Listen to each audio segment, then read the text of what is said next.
Suðurland FM, fjölbreytt og skemmtilega á 50. 9. mars í dag. Styttist stóðum í gleðina, spennuna og partíið. Það úrslitin í undankeppni fyrir Eurovision sem verður haldið á laugardagskvöldið í höllinni. Og við erum aðeins búin að vera heyri keppendum og svo sem á línunni heitir Svala Karítas Björgvinsdóttir. Komdu sæl. Hæ. Hvað segirðu? Ég segi bara hvað. Ég var nú bara, eftir ég fór aðeins að googla þig, þá sá ég að þú ert með þetta fallega millinafn.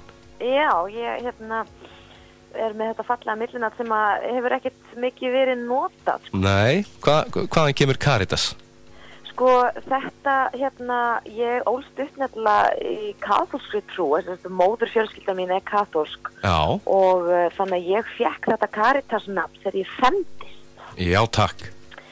Og þannig að þá þegar þú fermist á velur þér dýrlingana og þá valdi ég mér þetta nafn en ég hef einhvern veginn aldrei notað það sko. En svo ertu líka með afskaplega sætt og krútlegt gælunafn, Nala.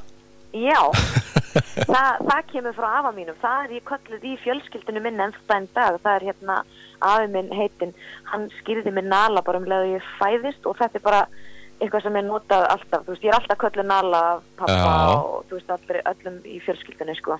Ég átti einu sinni kísu sem hét Nala og þá kemur akkurat á því að þú ert mikil kísukona. Vá, þetta er bara full circle. Já.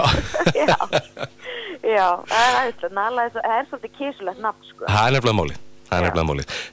Á laugardaginn kemur úrslitin verður með breytt atriði eða ertu að leggja lokahönd á þetta?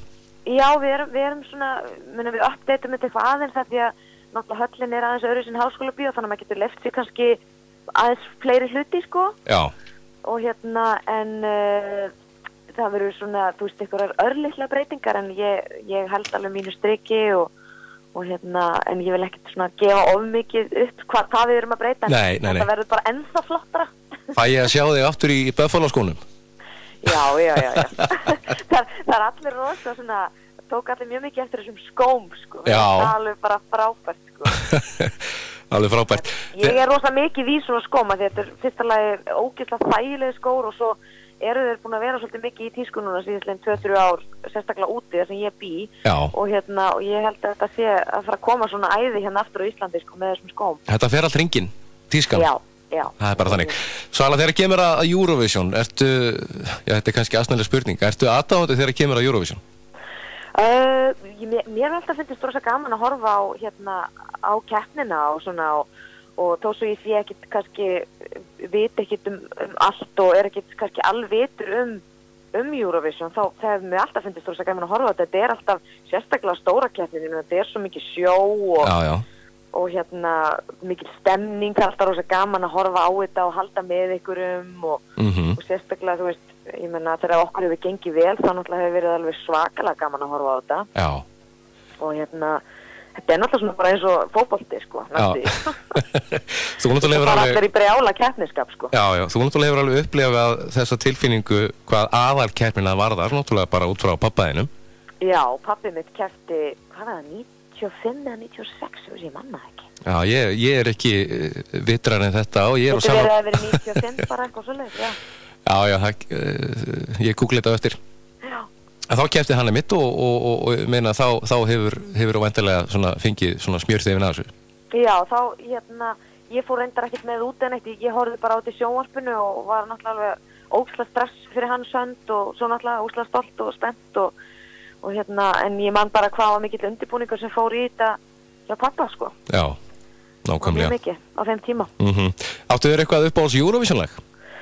Já, ég alltaf haldið of mikið upp á gamla Celine Dion, þú veist, lagi sem hún vann með 1988. Já. Það hefur svona fylgið svo góða minninga með því að ég man þegar ég var lítil og þá bara elskaði ég þetta lag og horfði á 100 sinnum á dag og kunni það alveg utan að þó sem ég talaði ekkert frönsku, sko, þá bara lærði ég það. Já. Það er svona, ég var alltaf haldið svo mikið upp á það og svo náttúrulega hef ég alltaf fundist náttúrulega All Our Luck með Selmu. Það hefur alltaf verið svona, haldið upp á það líka og svo Nína og það eru svona nokkur lög og Soleil sem pappi náttúrulega vann ekki með en það var alltaf svona miklu uppáldi líka. Já, algjörlega. Talandi um Selmu, Svala, hlusta aðeins. Þarna Svala bara rúndinum. Já. Herru, hvað fekk þú út í þetta? Ég fekk þessa hugmynd. Ég hef alltaf haldið úrslega mikið upp á hérna James Corden, þú veist, hérna sjóið hans og Carpool Karaoke sem hann hefur alltaf gert. Já.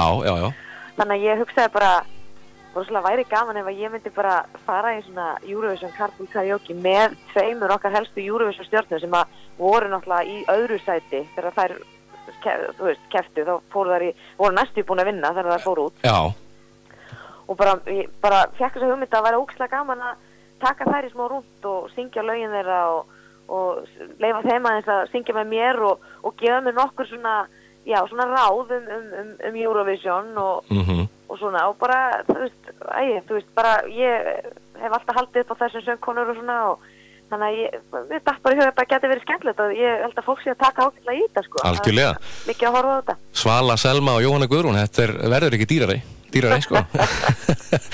Þetta skemmtilegt. Ég segi bara, Svala, gangiði vel og góða skemmtun á laugardaginn og takk fyrir spjallið. Já, takk æðislega og bara vonandi fæ ég fullt atkvæðum fyrir lagið mitt. Algjörlega. Hlustum á lagið Paper. Takk fyrir þetta. Takk fyrir. Takk, bless.